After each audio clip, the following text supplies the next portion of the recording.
And I think one of the things that most businesses are suffering from is just the fact it's a really unforgiving treadmill, basically, all the time. Yeah. We sat for probably 2 years just sort of looking around and going, what's wrong with everybody? But sadly, it's about 20% of people, 20% of the worldwide workforce really like their jobs. And the other 80% are anything from kind of a bit apathetic, a bit meh, through to highly toxic. Yeah. And I just thought, what the fuck? And it's always a difficult time moving from about 20 to 30 people to anything bigger than that, because it just does mean these extra tiers of management and leadership have to be created and trained and brought through. Welcome to Working On It, the podcast for service-based business founders who want to scale without burning out. Today's guest is Paula Mitchell. Paula is the co-founder of multiple companies and author of Cracking Culture. As always, thank you very much for listening. And now let's get into this week's episode. So then what happened is I went to one of these mastermind kind of money maker summits in February of this year. And he had on a speaker about podcasts, and I'd already decided I was going to start a podcast. But originally, it was going to be I've got a service office in Carshalton, and I just got a boardroom there, and I thought, you know what, I'm going to turn my boardroom into a recording studio, and I'll just record it there. And then I thought I looked into it. I already had a couple of cameras. I've got some cameras, some backlight, and all this stuff, and mics and everything. And then it was like, okay, then you need a studio engineer, then you need this, and I was like, oh man, I don't know where to start. So then when I went to see this Rob. He's this Kane Barron guy who promotes podcasts. Obviously, like all these events, they always give you, was it something to sell? They're always trying to sell something, aren't they, in a sense? So I fell for it. So good. Yeah, I signed up. Person in That's it. Yeah. I signed up because what it was is at the beginning of the year, I kind of like was. Going on some walks and stuff, and I was thinking to myself, I was like, I don't really want this year to be exactly the same as last year. And I had some big goals, and that my company would get me there, but it was too slow, too far in the future. I thought it will get me there because it's been doing some really good growth and it's got some good potential, but it's not quick enough. So I thought, how can I kind of inject this? And I thought, I don't want to just at the beginning of the year think, okay, I can do it, it's going to be a big year. And I thought, I need to change something I've not done for the last 2 years. So that moneymaker thing came to me at the same, a good timing. I was having these thoughts. And I did sign up to what they call the Inner Circle Elite, Rob Moore's mastermind thing, which was a lot of money. It wasn't a lot of money. But I thought, do you know what? I don't really spend anything on marketing for Aquamark because I stopped all Aquamark marketing budget like 16 months ago. And I was like, we've just had like a really big year. So I thought, I'm going to put it down as marketing. But it was all this Inner Circle thing. So I done that. And then from that, Rob was saying to me, start a podcast. I said, well, I am actually in the crux of getting things going.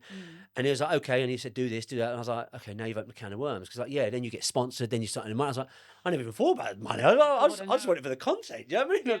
And then I was like, okay, right, if I'm going to do it, I have to do it properly. And then I started looking at studios, and that's when I found this.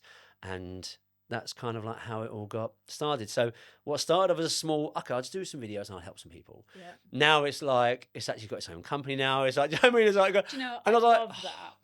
It's got its own company now as well for all. Well, it's set it up it's registered. So I've got a media company that's the kind of like, it's the very beginning registration of the company, but it's a media company that'll help people come up with content for their social media posts and helpful content, not just look at me. It's more like, okay, what's that going to help? Is that going to help anyone? No, okay, well, don't post it. That sort of tone of voice. And I was like, that's why it's an umbrella company that owns this now. But it's kind of like, that's very new. That's only like a couple of weeks old, that part. But I've been working on this for about 3 months, getting it going. And it launches on the 1st of October.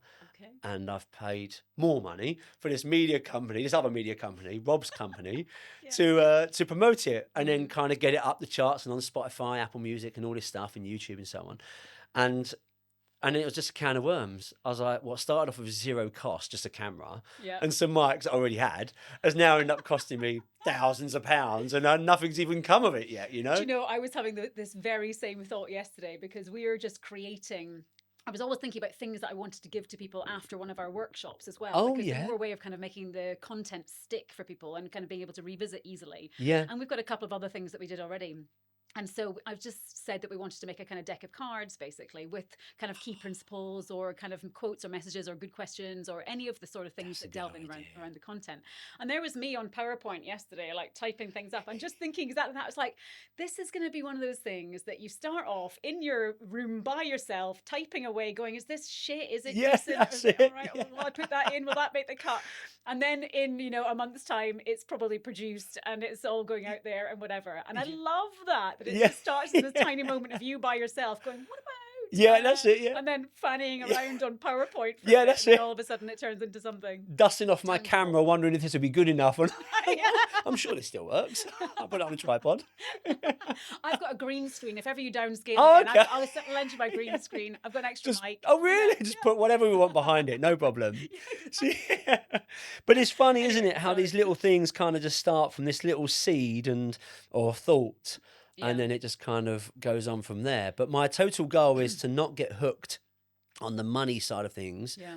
Kind of, I say that, but I'm not really. But it's more to give helpful content. Yeah. And that's kind of the goal, really, because Akmark provides with what we need, like me and family. That's fine. Yeah. But it's not that. This is like almost like not a hobby, like kind of, but it's like a stuff that I don't have to worry about the income. Yep. Because Akmark's already paid for the media thing for the 12 months. So it's like, okay, it's already done. Mm-hmm. I don't, nothing from it doesn't matter. Do you know what I mean? Yeah, that's kind of like no stress on it, you know? That is a really, really nice way to be able to approach it. Yeah. What was I just thinking then? I can't remember. Anyway, no, it'll come back to me at some point. Yeah. Okay. Well, do you know what? I think that's. I hope they don't clip that out. Actually, I'm going to tell them that was really good. Actually. So thank you very much for coming on, working on it. Super welcome. Paula, yeah, it's really it's a pleasure having you on. I know we spoke many years ago, and what I loved about it was your passion that came over. As was actually on a Zoom call. I don't know if you remember during lockdown. Yeah. And I think you hadn't long. Did it sold a company? Yes. Yeah? So I sold my first business in 2018 and then had about 6 months of doing kind of useful DIY and things around my house and, what you start doing with all of your spare time all of a sudden, looking after my daughter and son. And then I got really bored and thought, time to start another company. So the Condor Collective, we probably started officially in 2019. But that was just right before COVID hit.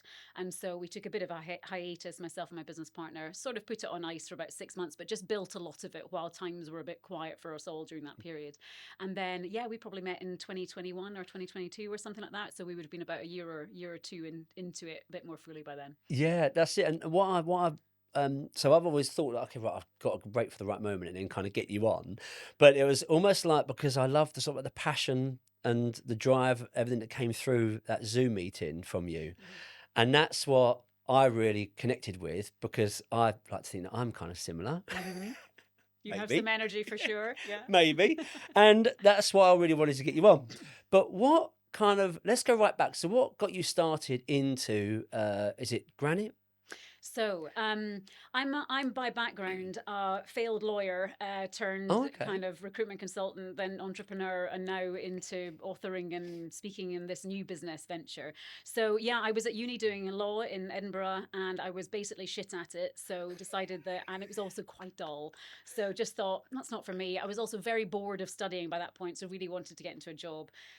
Moved to London, was really fortunate to get a job with a fab construction recruitment company.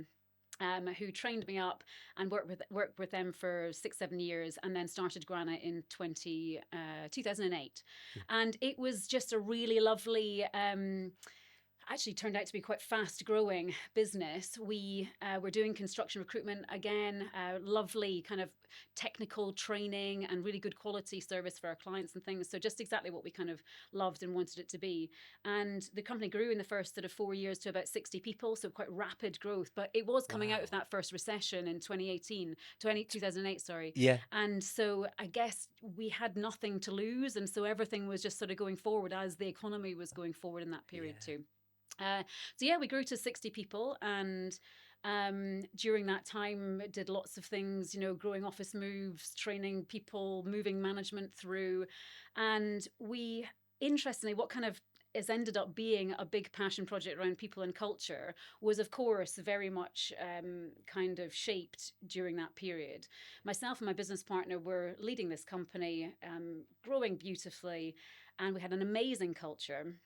And then we kind of fucked it up. Because for about 2 years, things started going a bit itchy and a bit like, and there became a little bit of a trail of people moving on. And it's always a difficult time moving from about 20 to 30 people to anything bigger than that, because it just does mean these extra tiers of management and leadership have to be created and trained and brought through. But we sat for probably 2 years just sort of looking around and going, what's wrong with everybody? And it turned out it was us that was the problem. And kind of one of the amazing realizations of all of that was that if your leadership aren't kind of pulling in the same direction, aren't aligned in what the message is, what the values are and things like that, then actually, sadly, the knock-on effect is that the culture is affected for everybody. So we did work that out. We kind of got it back to a bit of a place. But by this point, in 2018, I was kind of just ready for something new. And so I had a bit of an epiphany moment literally at midnight one night and woke up and just sort of thought, I've been doing the same thing for like nearly 10 years now. I think it's time for something different.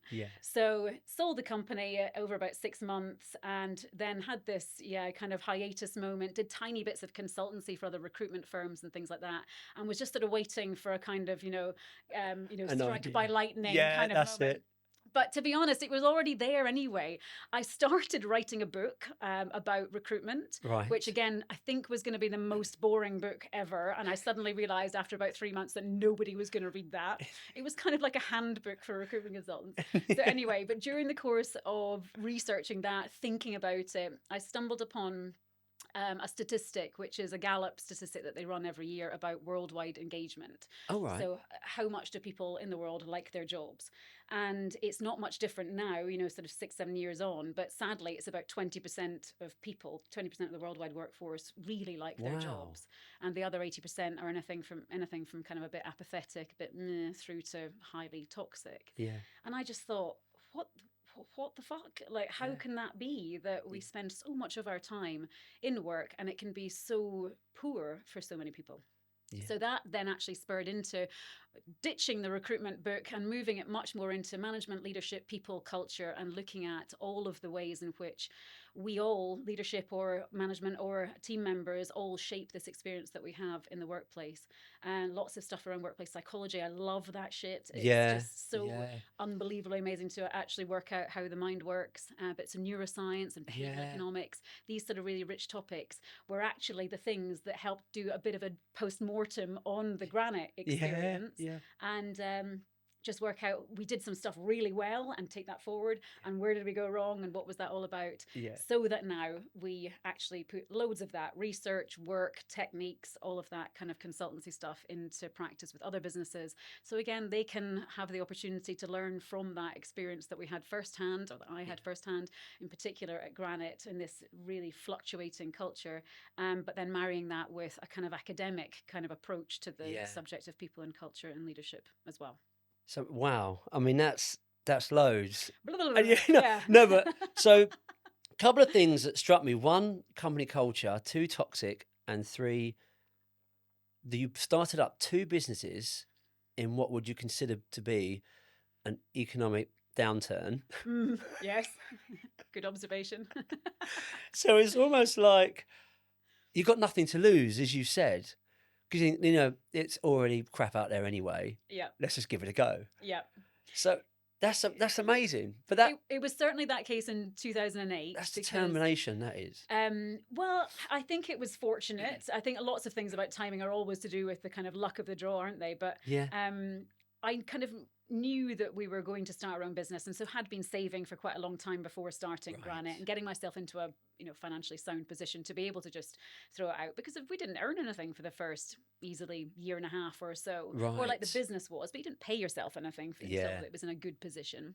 And so the fact that the recession then came was deeply frightening, but at the same time, I kind of knew that I could get by for a year or so. So it didn't really feel that risky at the time, to be honest. That's pretty ballsy. And then we were just in this, again, in a fortunate position when it came around to starting the Condor Collective, this current business, because again, I benefited really well from having had granite and sold it and things, had a bit of a cushion to think about things long and hard. And again, when COVID hit, then put them on a little bit of the back burner. Yeah. And so, but I think, this time the economy is just taking a little bit longer and staggering to get back to isn't it? where it was, where post 2008 was much quicker. I think it was return to things, but yeah. So no, I think perhaps more of a fortunate sense of timing as opposed to anything particularly cleverly calculated by me. I was going to say, was that all strategically planned, or was it just... Yes. No? Yes, of course it was. No, I was bored, so sold the business and then kind of worked things out for a year and then started something. So no, sadly not, and I didn't have any other insight that I could claim to than anybody else. Can't take the credit for that one. No, not but mine. So do you think, the happiness scale, I'm not quite down, but you touched on it there, the happiness scale of being employed or in your workplace, do you think it's dropped since COVID? And it's almost like I was going to ask another question at the back of that, but what do you think? So or what does it show? The research does show that it has dropped off a little bit.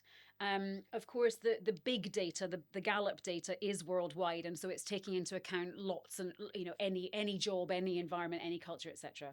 From our own stuff, because one of the things that we do is the happiness survey ourselves.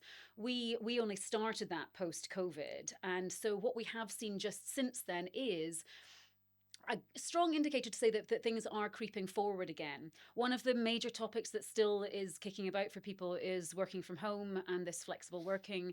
And that for lots of people was such a huge engagement factor. Yeah. It's now kind of turned for lots of companies on its head. We work quite prevalently within the construction and property industry. Yeah. And so therefore there's, you need to be present within that industry a lot of the time in order to make things function. So I wouldn't have said there has been a dramatic increase. I think it's been ebbs and flows based on those natural consequences of what COVID brought. So the flexible working, I think people did love, but it's now slightly ebbing away again. I was going to say, do you think that's probably kind of turning at a point where people almost want to go back to the office? Yeah, you think so? I think so too. I agree as well. Yeah, I do. I do think, I do think that funnily enough, I was thinking about when we started Granite early days as well, in there at 7:30, probably not leaving till 6:30.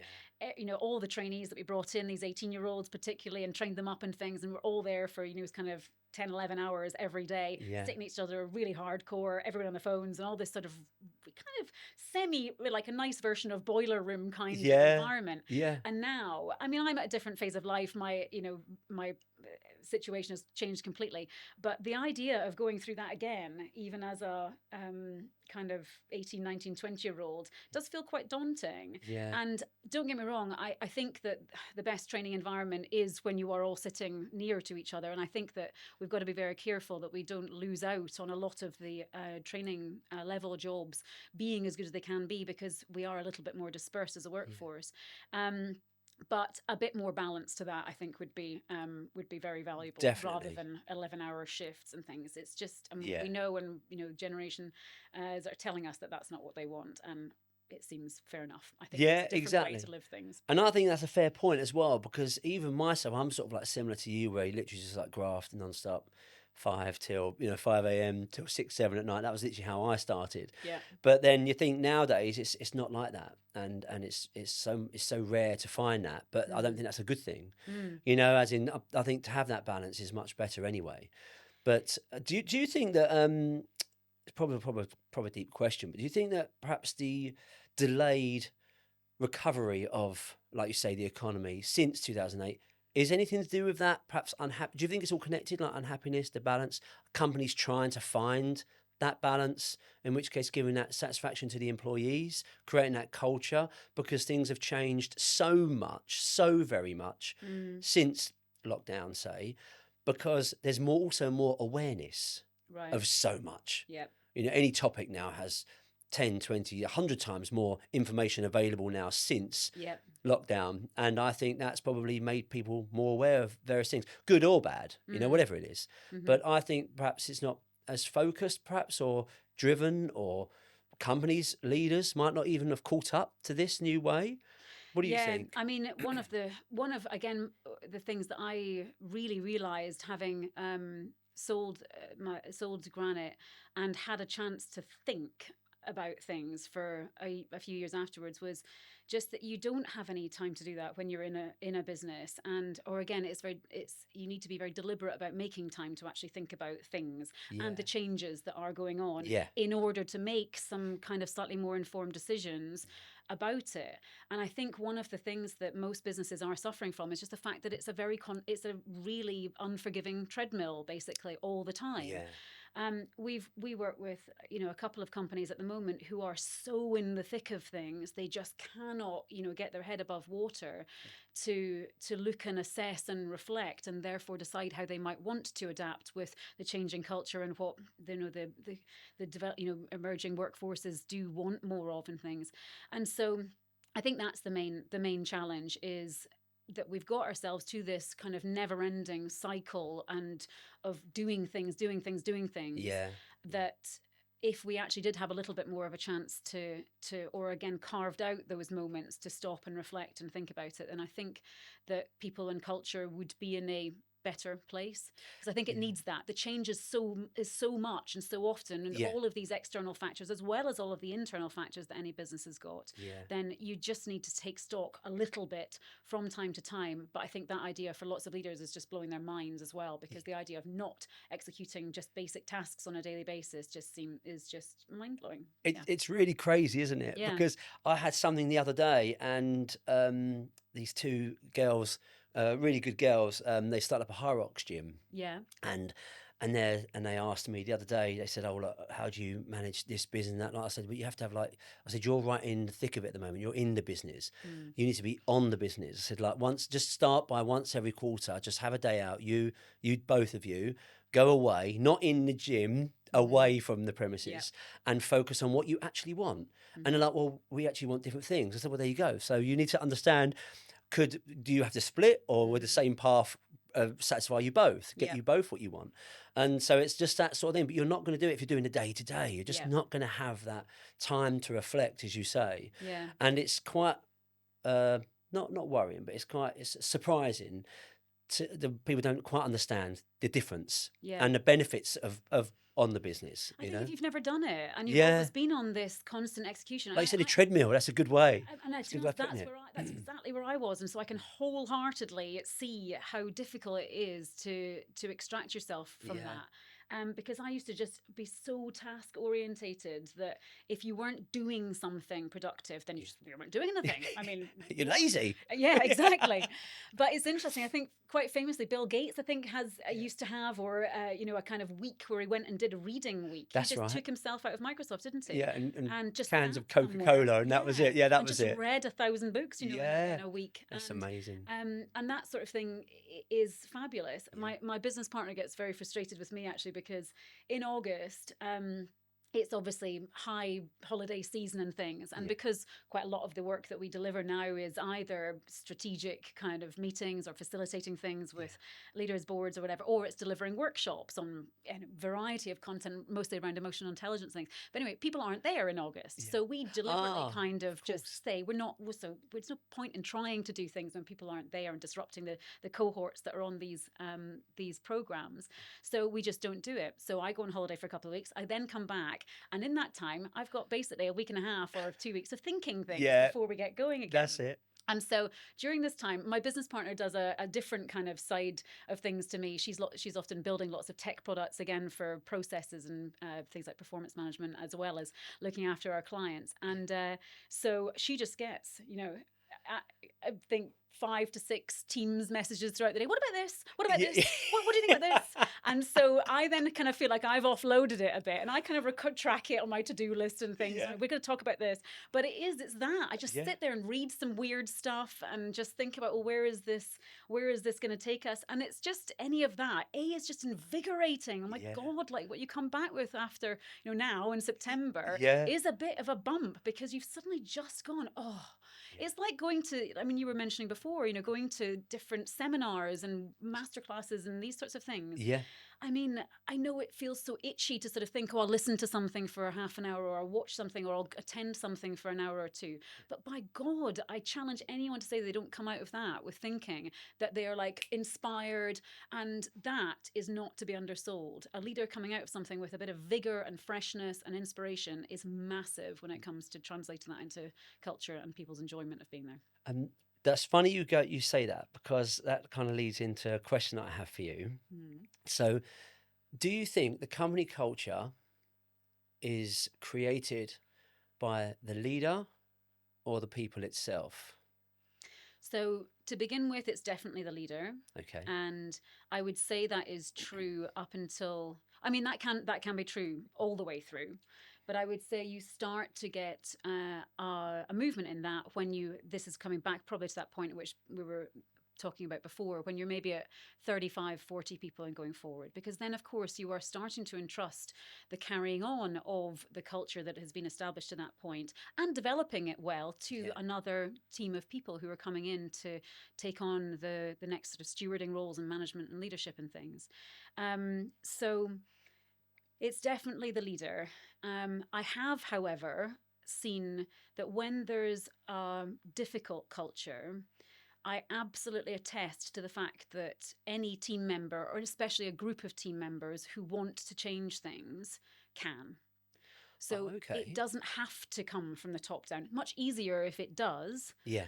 But I don't think it has to. And I think you can do some incredibly powerful things to shift the way a business works at team member kind of level and push it upwards. There's lots of big conversations that probably need to eventually happen with that, because you start with these lovely little ripples in places. Hopefully that catches on and it morphs. And at some point it has to be taken to leadership to say, look, this is how we think things are running beautifully around here in this team or this region or this project or whatever it might be. Yeah. And here's what we'd like you to see. But yeah, I think that is eminently possible. And the book that I ended up writing in this, mostly in lockdown, Cracking Culture, was really addressing that particular topic, because I got a little bit pissed off with the fact that every book on leadership and management and people and culture was always written to the manager and the leader. I was like, well, actually, an enormous part of what shapes a company's culture is how everyone behaves in it. Yeah. And so, sure, the leaders and management's behavior is of the utmost importance, but so is the person over here and over here and over here. Yeah. And if they start to recognize that maybe gossiping and back-channeling isn't that healthy for anyone to do, and it's not achieving anything, that's making things worse and more toxic, then they can stop that. Yeah. Or if they want something, then they have got the agency to actually take that conversation to someone else and make some change develop. It's hard. I don't mean to make that sound easy, but it's very possible. And so therefore, that's why the book that I wrote was very much directed at saying, if you want to influence and change culture, then just remember it's you, anyone in the business, who can do that to a positive or shape it in a negative way. And that's so that kind of thing with it being only the leader is so true, because it doesn't have to be the leader, because there's some companies that what I've seen, and they got some really, really good management in place. Right. And they're amazing. And the leader almost, or let's say the leader or the company owner, whatever it is, or even their line manager, doesn't really care. But the team that works below that good guy suddenly is great. They perform so well. But then when that person, that really positive person then moves on, that same team doesn't perform as well. Yeah. And it wasn't because now they're being run by his line manager or her line manager. Yeah. And then now it kind of almost creates like a little bubble in a sense, like you say, in that division. Yep. But one thing so you reckon it gets to about 20, 30 before of members of staff before, do you reckon that the culture could still follow? And if so, how would you do that? Like with the management staff that you then put in place, that management team? Yeah, so I reckon the kind of number of around 25, 30, 35 people, slightly dependent on what you do and whether you're a disparate workforce or all in one place. But around that kind of size of business is pretty straightforward to run, I think, as a in situ owner and leader. Yeah. After that, then that's big. If it is only one person, I'm talking from this experience. There were two of us who were running our business at the time, and so once you get past that, you are bringing in these tiers of leadership. And how you manage to sustain your culture is about being really deliberate about it. And what I mean by that is the culture is easy up until that point because you're all sat next to each other or you're communicating so frequently. Yeah. And in particular, the leader is still very hands-on, often with the whole people in the business at the time. And after that, once it becomes that layer once removed, you have to then start to package it. You have to say, right, who are we? What's our identity? What do we believe in? What behaviors do we do and what behaviors do we not do? Yeah. So that essentially you're just making it really clear, a little bit like a kind of guidebook, basically, for anyone who is then coming into the business or continuing to shape the business from that point onwards. Like, here are our non-negotiables, and here's where you can, have a bit of flair and, and flexibility and whatever, just to delineate that sort of thing. One of the examples we actually talk about in one of the workshops we run is about the 2003 Rugby World Cup England team. Ah, yes. So Clive Woodward was kind of, has been very well praised for actually not only, of course, having a very technically, skillful side, but also having created this amazing culture. And so we use that as an example to say, you as a business really have this opportunity and should create your culture code. Because what they did in the 2003 World Cup was they got everyone together, they talked about what was important to them, they made agreements around things like you had to be in your seat 10 minutes before a meeting started. Lombardi time. Yeah, exactly. Yeah. I read the book, brilliant. It's brilliant stuff. It's so and it's good. so simple, isn't it? Yeah. And the one I particularly loved was that if somebody was selected over and above you in your position, you had to go and shake their hand and congratulate them. Yeah. Like, that is a golden piece of behaviour to ask of people. It really creates that culture, doesn't it? Deep. Yeah. So why don't we do that? Why don't we all in our companies do that? And say, this is a culture code. Let's make some agreements. Let's talk about who we already are and is this fit for purpose and fit for future. Yeah. And then we nail it. You ground it and you say, okay, so this is how we do behave and this is how we don't behave. And it then means if anyone sort of just falls a little bit off the path, then it's quite easy just to sort of point them back to it and say, that's right. Actually, here, this is how we do it. Yeah. And they don't have to feel like a dick or anything. But right, fine, that's all right. I mean, we're all going to fall off the path at some point. Oh, wow, 100%. Way off the path. Yeah. 100%. So, but it's just that code. It's that here you go. This is how we do things. Yeah. I kind of always think about when I'm telling that story. Think about how when we used to go out for after work drinks with the team at Granite, we'd go to the pub, and then I would always be seething at some point by the end of it to find out everyone had ordered like triple vodka drinks just because we were. Okay, all right, okay, yes. And I'd been 21, I would have done the same thing probably as well. But I was always like, if we had a code that's like, just order a single, like the triple's just taking the piss, like. So those sorts of things can be captured in that. I think it makes life a lot easier to then take forward your culture as your business grows, because everyone gets it, everyone knows. I think that thing, it's really funny actually, just from my own personal experience, that thing with the drinks, it's really funny. It reminds me of a story when I first started having Christmas parties, because I started getting like 6 and 7 members of staff, and I thought, we should have a Christmas party. And I always like to involve their partners and family and all sorts of stuff. Well, every Christmas party we always have the people and their partners come along. And this one particular guy that's been with us for a long time, him and his partner thought it'd be great to try every bottle of wine on the menu. And I don't think their intention was to let's try every bottle. It was like, okay, let's get one. Okay, that's no good. And then we'll have another one. And I was like, whoa, hold up. Thought that was some massive company. I'm like, literally, there's only 6 people. It's not like that. And about 4 bottles of wine, only a tiny little bit of gone in each bottle. I was like, right, that's enough. Do not serve them anymore. Water only for those. It was crazy. Like, are you joking me? Who would ever do that? No, funnily enough, when we went out for one of our very small summer parties, actually, we invited our spouses and partners along, my business partner and a couple of other people that are kind of dear to us. Yeah. And it was my husband and my business partner's partner at that time who basically rinsed through the booze. Yeah. So I was sitting there kind of like, are you joking me? We've only been going for a year or so and you lot are sitting there smashing it. It's crazy, isn't it? Absolutely crazy. But so on one of the things is, do you think that, what do you think makes a truly great leader, or not a great leader, a good leader, to then build the culture? And before you answer that one, it's only because of the questions that I get asked, as I said to you before, like some of the questions that business owners have asked me. And I just tell them my experience. I'm like, listen, take it or leave it. It's up to you. But this is what I found, but it's up to you. Yeah. And it was just to say that because what they're doing, they feel that trust is a big one. But then I'm like, but if you have, let's say, a motorway, like there's normally a wide road, isn't it? And you say, like, but the boundaries are somewhere, they're somewhere over on the left and somewhere on the right, but it's so wide you don't really see it. But that's, I think what you mean about that guidebook, like we have a brand book. So it's almost like that sort of thing. So that these are non-negotiables, but they're almost, we talk about them often, but it's almost like it's just a given. So that the parameters are so wide, but you can have that flexibility within this parameter. It's not like a tight little single one-way road. Yeah. It's a motorway of 5 lanes, and they're somewhere over there, but you've got all this room to move in. Yeah. And I don't know, that was what I felt works. But what do you think? In terms of leadership to shape a culture? Yes. Yeah, exactly. Yeah, because then you want to give them that freedom to say, look, okay, but you want to trust them.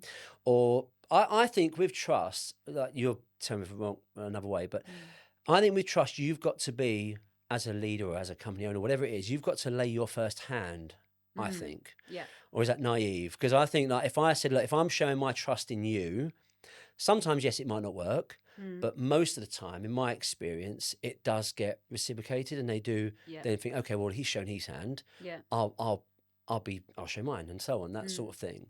But what do you think, though? So I find trust a really complicated subject, and it's still one that I kind of read quite avidly on because I don't feel like I've kind of deciphered it yet. But the way that it sits in my head is that, first of all, we don't tend to just universally trust people, I don't think. I think we trust people to do things. Yeah. So, for example, my husband should never trust me to buy white goods on the internet because I'm so bored with the process after I'm just buy the first one, and then it turns out it doesn't fit. He cannot trust me to do that. Yeah. But he could trust me to look after our children well and and pick them up on time and lots of other things. That's actually a good way of putting it. Yeah, to do things. So first of all, I think trust is complex because it's the result of lots of other things. Yeah. But what goes into it is this kind of dependability, this repeated actions of things being done well, or a competence level. Those sorts of things are things that you end up trusting people to do certain things, or trusting people in certain environments and that sort of thing. Yeah. So that's how I understand it, first of all, a bit more simply. And I do think it is, to your point, I do think it is really important for the leaders to be the ones that extend that first. Right. And I also think it's important, again, dependent on people's life circumstances, to be generous with that. Because lots of people talk about the fact that trust takes years to build, but moments to break. Yeah. I just think I don't like the moments to break bit, actually. Yeah. Because if I did trust somebody and they just happened to mess it up once, then surely that's not the way that we actually operate. Yeah. So everyone's allowed to fail. Yeah. And learn. That's the thing, isn't it? Learn from it. And I know that there's lots of talk about kind of slightly older school leadership to more modern leadership, and there being, I would always describe older school leadership as kind of like shut up and get on with it. Yeah. And I'd mean that in a respectful way, because I think there's quite a lot of good stuff that is in that. And I know that lots of established leaders who are maybe kind of approaching, retirement may now slightly look upon the new age of leadership and sort of think, it's a bit soft and it's all, pandering and that sort of thing. Whereas actually, I don't think it's that. I think it's the way in which you execute what's probably quite a similar thing. What I mean by that is, what would have previously been shut up and get on with it might just actually involve a few more lovely questions, a bit more warmth, a bit more empathy, and then the result is that the person ends up getting on with it. Yeah. But it's just the difference for me in the way in which I think we've just got a little bit more tuned in, human about actually getting to the same result. Yeah. So yeah, especially on the trust piece, exactly that if somebody messes it up, then that's fine. If they mess it up 4 to 5 to 6 times and you've had really powerful conversations in between to coach and develop and learn, then it comes to the point for me that actually maybe this isn't the place for you or the job for you or something like that. It's probably your conclusion at that point. But I think, trust is enormous. I think it is definitely in the hands of the leader to extend it first and to extend it generously. But communicate where it's starting to be a bit frayed, so that, again, people know where they stand. Yeah, exactly. And going back to earlier on when we spoke about so much awareness of information now and all of this sort of thing since lockdown, I find that sometimes, and I've heard the phrase like too much information. Sure. And now it's almost like, I think, and I'm no psychologist, and you'll probably have to tell me better than I can say it, but it's just to say that perhaps because there's so much information, people are unsure of exactly what they want. So therefore you hear that, oh, I'm lost. Right. More often now. Yeah. Do you kind of get that? Yeah, yes, and I actually attest to that in the fact that that's exactly the feeling that I have personally sometimes, because the job that we do is basically about making sure that we read constantly, that as things are changing, we know about it, and we are trying different things, and we're making sure we're refining what our advice and our consultancy and our processes and all this sort of stuff. Then I find that overwhelming as well, let alone someone who's not actually studying this or employed to do this subject matter. But I think that is where there is, if you can afford it and etc., then there is the opportunity to lean on someone to support you with the path through. Yeah. That's already had that, isn't it? Sort of like a mentor or such like. Exactly that. Whether it's a mentor, whether it's an advisor, whether it's a non-exec, whether it's a consultant. Because I was thinking, there's this amazing TED Talk by a guy called Atul Gawande, who is a surgeon, and he basically talks about how the fact that in kind of most jobs, you've got this, qualify in some way, then learn on the job for a bit, learn from somebody else above you, etc. You get to a level of competence and you're kind of like, oh, done. Yeah. And the learning and development really starts to become non-existent or very much tail off.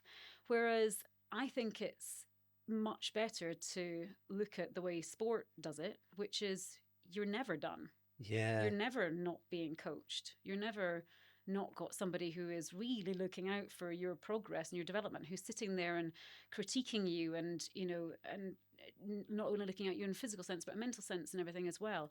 And I get that's a job that Serena Williams and whoever are paying through the roof for. But the point is, how are we going to get better as professionals unless there is someone alongside us or some people alongside us who wade through the plethora of information that there is to, knowing you, single out the things that you need and use their intuition and their experience and their advice and their know-how and whatever to point you in a direction that they think is going to help you move and grow or cajole you or, give you inspiration or give you technical advice or any of those things. Yeah. But I appreciate in a struggling economy or a recovering economy, hopefully, then not everybody has that, but there are lots and lots of people, like you and I were talking about earlier as well, who are happy to give their time for free. Yeah, and that's right. To have a conversation and say, I've been there, this is what I did, maybe give that a go. How did you get on? Yeah.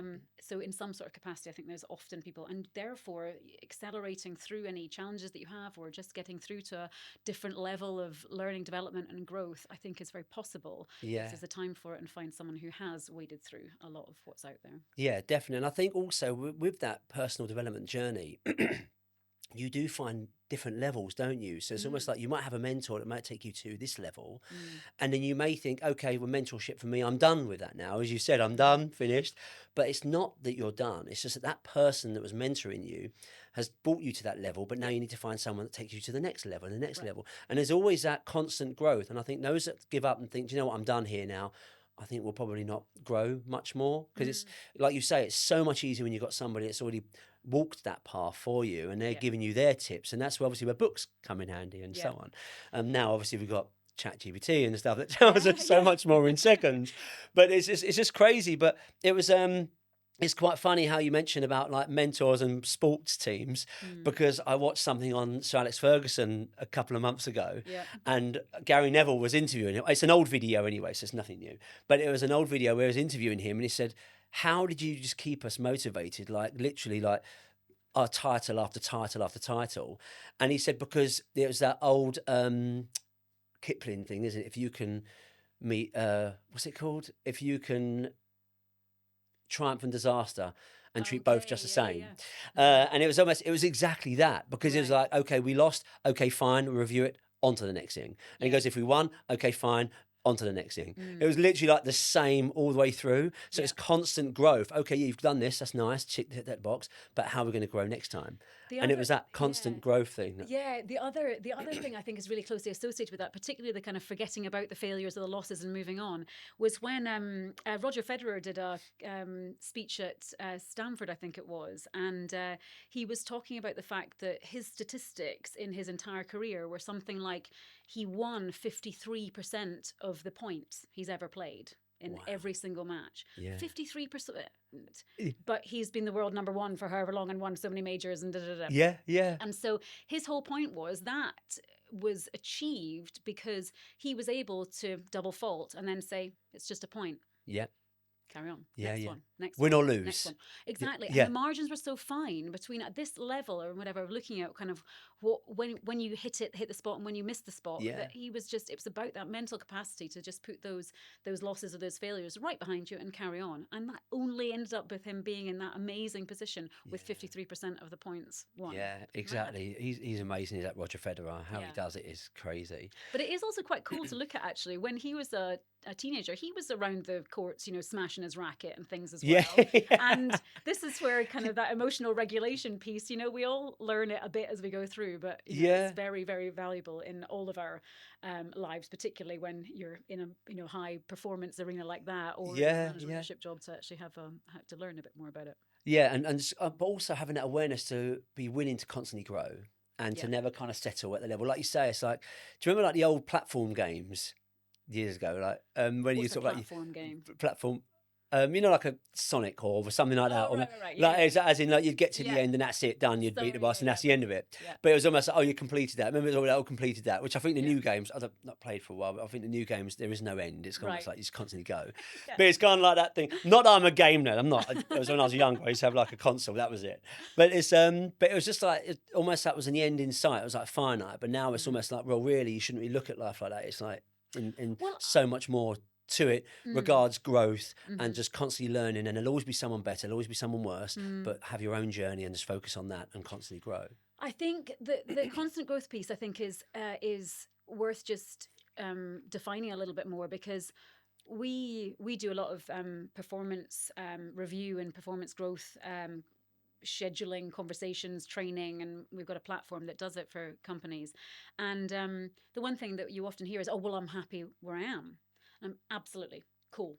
There's a bit of a trajectory that if you graph it, our careers tend to go, in the first decade or so, and then they hit this, what's kind of often referred to as this long plateau. Where you're getting better, but you maybe 1%, 2% year on year, unless you take some deliberate steps to sort of move up and that sort of thing. Because our learning is so much more pre-prescribed in our late teens, 20s, etc. And as you get to a level of competence, it just falls off. That's right. As I was saying before, and but growth for the individual who finds that they are perfectly suited at the level that they are. They love that job. They're excellent at it. Yeah.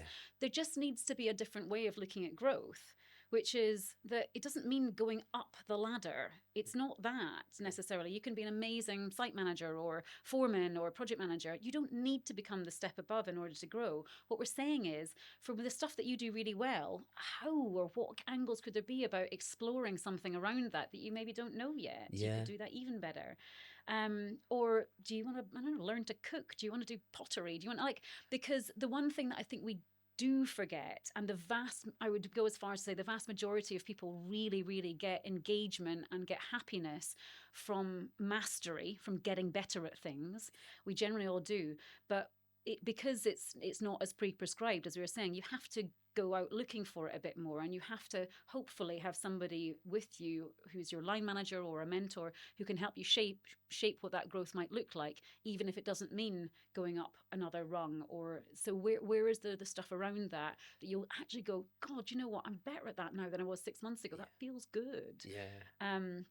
And I think, to be in a sort of weird way, that I don't know why this popped into my head, but when I started writing the book I mentioned, I went from obviously a kind of A-level English, but not particularly interested in English or good at it, individual, to somebody that's written a book. Now, again, I'm no wordsmith still, but that process of learning how to do that in itself, the exercise of doing that was just like, oh my God, I was super shit at writing before. I'm now all right. And I've got someone who's an editor, and I've got here, and she's telling me that I've got a book. Exactly. So And again, a unique opportunity to do that. But it's just about that as an example to say we forget how freaking wonderful it is to get better at shit. Yeah. Because we are not quite as deliberate about it as we were in our early years. But if we get a tiny bit more deliberate about it, then oh my God, that is incredibly, incredibly inspiring and incredibly kind of pumping just for your motivation in general. Yeah, that's brilliant. Do you know what, you put it really well there, actually, because I think that to grow, I mean, as an individual, and so I think some people mistake it as in just a career growth, as you said, but sometimes it's like, it's not about, because there's like 8 pillars of life, like with your personal and so on and so on, and the wheel of life. Yeah. And only one of those is career. The rest of it, you've got 7 other areas. Yeah. And I know it's a real top-down way of looking at it, but to evaluate perhaps some certain areas, there's 7 other areas that you can grow if you think that you've reached your max at that point for the career. So it's almost like that's a really, really good way of putting it, actually, about sort of looking at the cookery, other hobbies that you might like to nurture. And sometimes just a willingness to be open to learn things, you almost absorb new things that you perhaps wouldn't have picked up during your working day, so to speak. And it's just that little bit of kind of like opening your head up a bit, even just like looking around. I mean, generally, if you're wandering around London, we all tend to walk around with our heads down. If you look up, then I don't know, that is the kind of probably metaphor for just that what you're trying to consider here is like, well, where can I just pick my head up out of to have a look at a different area of my life or something that actually I know I got enjoyment from and I'm not doing anymore, or any of those sorts of things, because it is undervalued stuff when it comes to read actually how much kind of it adds to your base level of enjoyment of life, basically. Do you know what? I've thought of something, actually, popped in my head. You know, earlier on we spoke about in the business, on the business. How about this? It's really corny. In life or on life? Yes. How about that? On life sounds a little bit like you might be taking something that might be a little bit amphetamine driven. All right, we're going to have to work on that then. We're going to have to work on that one. But that sounds amazing. Like you said, walking around London, head down, walking up with, head up, you see so much more. So yeah, I'm going to work on that one. Yeah. Don't steal that one just yet. No. It's all yours. It's all yours. Let me work on that one. I'll come back to you on that one. So what do you think really makes a strong culture? Like, could you sum it up to 3 things? If not, fine. But could it be, let's say, for instance, if someone's saying, okay, right, do you know what? I really want to build a good culture. Where do I start? What kind of things should I be looking for? Sure. So no, I can't sum it up to 3 things. Okay. At all. No problem. But I would say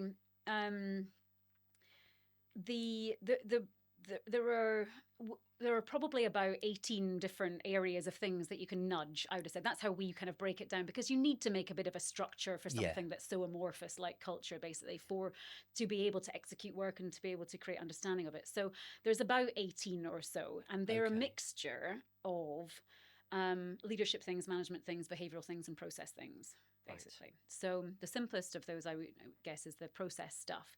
So do you have a system for performance managing people, performance reviewing people, helping them grow? Do you have a system for hiring? Do you have a system for onboarding? Do you have a system for progressing people's careers? Those 4 things. Right. If you don't, then it's worth looking at having one. And it doesn't have to be terribly sophisticated, but those things can be incredibly sophisticated and therefore incredibly beneficial for adding to your culture and supporting your culture. And then on the behavior side, then for me, lots of it is about warmth. And we know from the survey results that we've done over the last 5 years that the thing that comes back every single time to say we'd love some improvement in is communication. And so communication is one of those things that is almost impossible to get. Well, it's certainly impossible to get perfect. It's quite hard to get very good, because of course you, as the person who is doing the communicating and putting our message out there, you're only in charge of 50% of it. The other 50% is what someone hears, and that's affected by their biases and by their experience and by their perceptions and by their belief system and all of this other stuff. So you can do a great job of communicating, but how it lands is not in your control. That's so true. Yeah. But you can do lots of things in communications just to make sure there's a good platform that most people will receive it well. And that's anything from, on the big side of things, just scheduling some frequency of comms. You're going to tell people about what's going on in your business for once a month at the very least, on a kind of the slightly bigger stuff, or once a quarter, whatever might feel appropriate. You've got a good cascade of information down from you as a leader through to our management structure, through to the team. Because quite often what happens is that the managers find out what's going on in the business, or they have a heads of department meeting or a management team meeting, and then they kind of forget to pass it on, or there isn't a forum to pass it on to those down, and therefore there isn't necessarily a forum to pass it up. So those sorts of things are kind of quite structural kind of elements of communications. And the behavioural side of comms is then about, do you do it with warmth? Do you do it with transparency? Does it feel genuine? Do you do it with jargon or non-jargon? Is it factual or storytelling? Is it? So again, it's an incredibly complex thing to get right. But I would say culture-wise, that is one of the biggest things that companies can pay attention to check if they're doing it as well as they possibly can. And I think with that also, I think with clear communication and constant updates. Now, I try to keep like newsletters, and I'm not going out every single month, but sometimes you just get too bogged down. I do forget, so I'm not saying that I've sussed it. It's far from it. But just you listening to some stuff there, already I've got thoughts about it. Right, I need to do that. That's an amazing list. But just even that, I stopped it for about 6 months, this newsletter, at the beginning of last year. And it was only when we had like our quarterly team meets that we have, and they said, "Oh, what happened to the newsletter? Like, we used to enjoy reading it." And I'm like, "You joking? I didn't think anyone read it." Like, that's why I stopped it. Right. And it wasn't. Actually, a lot of people were reading it and actually taking it all on board. And I was like, right, okay, let's bring it back in. So last time I brought it back in. Yeah. So it was like, okay, I didn't realise, but okay. But it's amazing sometimes that you do things and you may think that nobody's actually listening or paying attention or reading and understanding that actually they are. They're just not really vocal in how they've received it or what they think or anything like that. Yeah. They absorb it, take it in. And I think it's having that constant communication is amazing to involve everyone in the journey, you know. And, this is one of the things that I think is the most important piece around comms, is that when we are talking to people about doing an engagement survey or happiness survey, they're like, "Oh, well, God, we don't want to take lift the lid off Pandora's box and we're just going to moan." And I say, no. That is not actually what happens. Yeah. What the reality of doing an exercise like that is that people will tell you the things where they've spotted things that they would love to change or love to be different or progress and develop and whatever. But they also say, "I remember the time when I actually was defaulting my mortgage and the company lent me $5,000 to get me out of a pit for a bit. I remember the time that such and such was ill, that I remember this company's never made any redundancies ever. I remember the time when, and I love it when my manager did, and I did it." Yeah. And when we then sit down with the owners or leaders of a business and tell them all of that stuff, they're like, "Oh my God." Yeah. And exactly as you say, they used to do a newsletter. I loved it. But no, but the point is, no one tells you this stuff unless you deliberately go and ask them. Exactly. And so from that exercise is so powerful. It doesn't need to be an exercise where people are just shitting themselves about all the stuff that's going to be coming on their plate to fix. It's not actually about that. It is genuinely, the byproduct of it is this opportunity for people to be reminded about how feckin' good a lot of the culture in the business actually is. Yeah. And to invite it as a topic that people are having their opportunity to talk about it, and and a lot of that's coming out of it is really wholehearted. Because I remember as a leader, I can't remember very many people saying that they really loved, exactly what we were doing at the time. It's a bit of a thankless task, isn't it? Yeah. You have to have that drive to constantly keep going. Yeah. And, funnily enough, in my very first job, I'd been in a job for, I think, 2 months at this lovely company, Hill McGlynn, recruitment business. And they put on this amazing Christmas party, 300 or so staff there, it was pyrotechnics, and then it was everything paid for. It was at some London hotel. Triple shots. Yeah, triple shots. They didn't worry about it. So after it, on the Monday, I was like, "My God, that was so amazing." I was such an impressionable 21-year-old or something. And I was like, "Oh, who do I maybe write to thank them?" Yeah. And then I was like, "Oh no, that's not what you do. Yeah, no, that's weird. I'll look like a kiss ass, or that's it." And I didn't do it. And I so regret now not doing that. And I know from speaking to so many leaders that when they've paid a bonus, they say 2 people wrote to me and said thanks out of 75. Why do you think that is? So I think it's partly around the kind of institutional expectation that that's what companies do. They have loads of money and they pay it out. But I think more so it's something that people feel entitled to. And when they receive a bonus, then I think it's probably, well, I've worked hard for that. Right. And I therefore probably, it's me that is being thanked. I don't need to thank the other person. And I get it.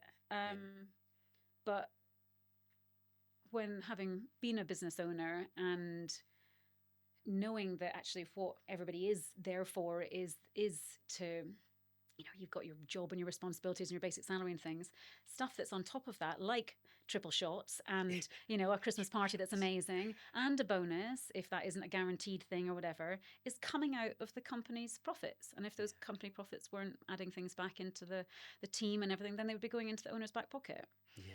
And so I think it is just something that we're not used to doing, and I think it is just an entitlement that kind of settles in. And I don't criticize people for that, actually, because if you were in a culture where the person next to you said, "Oh, I'm just writing a note to Brad to say thanks for the Christmas party," you'd be like, "Oh, right, I'll do that too." Yeah, it's just not done yet. It could be, but again, it's one of those things that if a team member wants to shift a little bit of culture, you start doing stuff like that. Yeah, and actually, the business, the team, the whatever, ends up a much more grateful place because of it. Yeah. And that in itself is incredibly kind of foundational for engagement and enjoyment and happiness and all those other things progressing. Yeah, it's amazing, isn't it? Because it's so funny how like you say, it could be something that will change because so much has changed in that culture and employment world, working world, whatever you want to call it. I mean, it's vast changes, isn't it? It's completely flipped on its head since even like 6 years ago. Yeah. It's crazy. Yeah, completely. So yeah, who knows? It might come about that we're finally get thanks for. Well, I don't know. So cracking culture. Yes. So what inspired you to write that? So I was, as I say, it was from the experience of at Granite of having this culture that had been wonderful and really cool, and then it becoming fractured and difficult. It felt important. It felt like a kind of knowledge base that I wanted to know more about. So essentially, the idea, once I ditched the recruitment book and went onto this kind of one that was much more about employment and leadership and all these other things. Yeah, exactly. It morphed into just being about how can we start to structure people's understanding this? How can we offer something that might, along a lot of the key topics that are to do with culture, how can we give people a bit of guidance on those things so that they don't go through that same kind of pain path as we went through? So that was the motivation for it. And then kind of honestly, slightly selfishly, I just got into the subject matter and just was, totally geeking out on it for 5 years, more or less. And I do think that one of the missing parts of everybody's curriculum is understanding how your brains work. Yeah. And I hope that doesn't sound quite as scary as it. That's what I say. That's a bit of a minefield. Yeah, I know. Yeah, wow. Light touch just now, but just the fact that we all, this is where emotional intelligence comes in, and I will be singing to the hills about emotional intelligence as something that if you teach people a bit about it, or hopefully a lot about it, then they are not only better humans, but they're certainly better workmates as well. Yeah. And because I think that nobody teaches us about psychology. Nobody teaches you how your mind works, your brain works, and how connected that is to what you think about, feel, how you behave. Yeah. And having an insight into that is absolutely life-changing. And I would say Paula Mark I in that phase of Granite was in general quite a nice human, but did a lot of stupid things. Yeah. And was a bit mean at times. Yeah. And could just happily kind of undo periods of that life. But Paula Mark II is just calmer, happier, fairer, more chilled, more understanding individual. And that is definitely the way I would hope things move. But I think probably perhaps before you were sort of like very determined, disciplined to deliver on your own vision, maybe. Yeah, it was, I'm sure, a bit to do with age, a bit to do with circumstances, of course, to do with those goals that we'd set, all of those things, absolutely. But if somebody had come in and talked to me about that content when I was 20, I think I would have kind of had... Thrown the book at them. Yeah, exactly. I'm going to throw the book at people now, yeah. So with vision then, what do you think it holds for the next 5 years for you? Great question. So I don't go as far as that, actually. Okay. Yeah. So I just am more a kind of like 2 to 3 year vision person. Okay. And what I would really love to see is that for the industries we're involved with in particular. So as I mentioned before, one of the key industry for us is construction and property. And from a cultural perspective, that it's one that would benefit from some help. It's quite unique challenges in the fact that the workforce is very prevalently male, and it's got lots of sort of macho behaviors and things of old, which I think is still trying to change. So my vision is that we continue to just basically make a big dent in starting to shift people's understanding of that, and that heavily ties in with their ability to manage and regulate their own emotions and have better conversations and those sorts of things. Goals wise for the company as us, then I would like us to just gently kind of move forward. What we do is important, and I don't feel any kind of need for megalomania these days, as perhaps I may have done in the past. And I want to continue enjoying what we're doing. And if we're at kind of 10 people instead of double in size in a couple of years' time, I think we will have still continued to do what we do really well with the right kind of level of people, qualification of people that fit our business and our way of doing things. But yeah, our way is make it fun, make it engaging, talk to people like they're your neighbor or your friend. We don't go hugely professional and that sort of thing. We have a lifestyle that means that you can come on a Tuesday morning and talk to you for an hour about things like this that are really important, and we do lots of other free bits and pieces as well. And so I think just a loving of life, a balance of what we're doing, and continue to deliver what we think is really important. I think that's amazing, because you've gone from sort of like being quite a disciplined, driven person when you're perhaps younger, but I think also the environment has changed in the same time as well, because now it is about more balance, life balance, etc. So, and you've kind of accommodated that very nicely as well. So, and now you've got a company that promotes it as well, so it's amazing. There is the drive element still needs to be satisfied somehow, because it's like a little mini Paula screaming. Exactly. Paula 1.0 is still inside going like, come on. 6 a.m. to 5:30. Yes. What are they doing leaving at 2? I know. But we'll put a little lid on That's her, it. let that out occasionally. And then, but yeah, keep trying to be a nice, calm human being for the rest of the time. Oh, lovely. So thank you very much. It's been an absolute pleasure. So where can people find you? The company that I have now with my business partner Holly is called the Condor Collective. They can find us at thecondorcollective.com, or you'll find us all over social media and LinkedIn with Paula Mitchell. Look me up, and we'd always be happy to have conversations with people and share some of the capital knowledge we've got about this sort of stuff. So if anyone needs help or just is curious about people, culture, and what could they be doing next, then we'd always welcome a conversation around that. Brilliant. Thank you very much, Paula. Thank you. Okay.